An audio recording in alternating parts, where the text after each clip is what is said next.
mà tam nhom bong phun nó mới sắp mà bong không hỏi một lịch bó là ngay bong ở lớn năm từ lông như miếng promotion bị sát hết bong tin năm từ lông mà đông nó tham toasty mà cái chập tôi nó bong lôi mẹ nói bong ចាបងបងគឺដោយគាត់និយាយចឹងមកស្តង់វិនវិនណាបានតែ promotion ហើយបានទាំងភ្លក់នំ free ទៀតបងអត់ទិញក៏ភ្លក់បានដែរដឹងរសជាតិសិនណ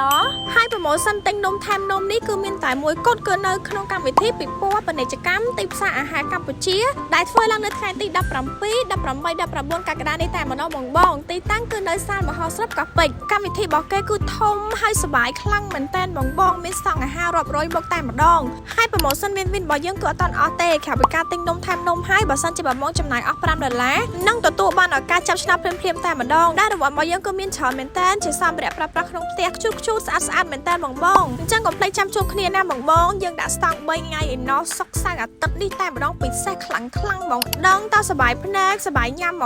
ងមានស្តង់ជាច្រើនហើយគឺមានការប្រគំតន្ត្រីមានការលេងហ្គេមនិយាយរួមទៅគឺមកអត់ខកបំណងទេអញ្ចឹងកុំភ្លេចមកលេខ admin នៅស្តង់វិនវិនផងណាបាយ